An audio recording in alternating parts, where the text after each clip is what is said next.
Fagiani, the Associate Pastor here at Raleigh Court Presbyterian Church.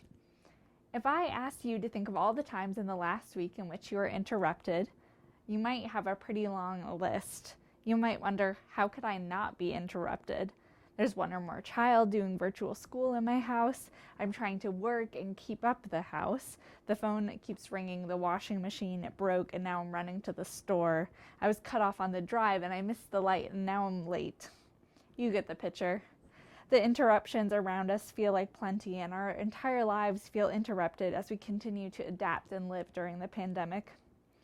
Last week, I had the opportunity to learn from a panel discussion on the topic of being interrupted, leading up to the release of a book with the same title.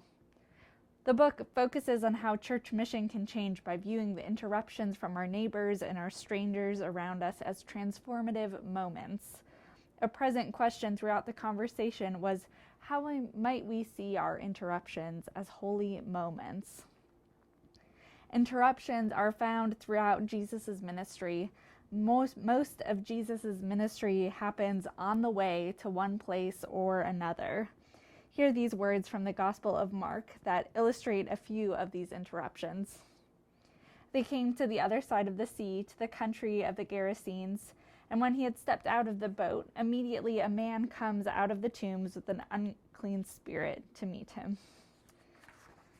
As Jesus crosses the Sea of Galilee, and Jairus comes to him and asks him to come and lay your hands on her, referring to his daughter, so that she may be made well and live.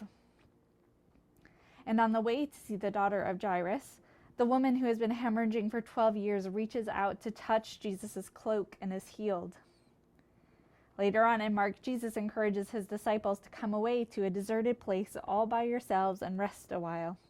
But people saw them and hurried on foot to arrive there, so that when they went ashore and Jesus saw the crowd there, he had compassion for them, because they were like sheep without a shepherd, and he began to teach them many things. Jesus is interrupted again and again, but is always available and attentive to interruptions and surprises. Author Shane Claiborne writes, Jesus was never so fixed on his vision for the kingdom that he missed the needs of folks right next to him. Sometimes Jesus even gets yelled at for stopping to hang out with the kids. You see, when we call something an interruption, we're making a judgment on value. An interruption is something less important that gets in the way of going somewhere or doing something more important. Even as I wrote this today, I found myself annoyed with an interruption. I went to pick up lunch, only remembering after placing the order that I had walked to work today and I now needed to walk home to get my car in order to get lunch. On my walk, while muttering annoyances to myself, I remembered what I had just been writing about, interruptions. And here I was with my plans out the window. I laughed, and while still a bit annoyed, I tried to take in the beauty of the changing leaves and a small drive a few minutes away to an area I haven't been in a while. We've been trained to see our interruptions as nuisances, as they pull us from the life that we know and they shake us from our norms. We feel this deeply in this moment, more so than we ever have before. There's not only this pandemic, but during this election season, and in a moment in which our nation is beginning to deeply grapple with the harm we've caused to our Black siblings.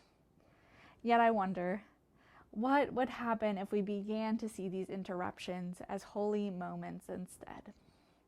What if we could move past our frustration and annoyance that things are different and see God on the move in all of this? Reverend Jared Bias asks questions why we have so many interruptions and answers his question in this way. I believe the answer is this. We are not just here for our own agenda or our own stuff, but we are here for God to use us in the lives of others. We are here to be the hands and feet of Jesus Christ, to build God's kingdom as God guides and directs us through the Holy Spirit, to meet the needs of those around us, and to point all those we encounter to the God who created all things. It's hard to see the holy when we are in the middle of these interruptions that don't have an end date.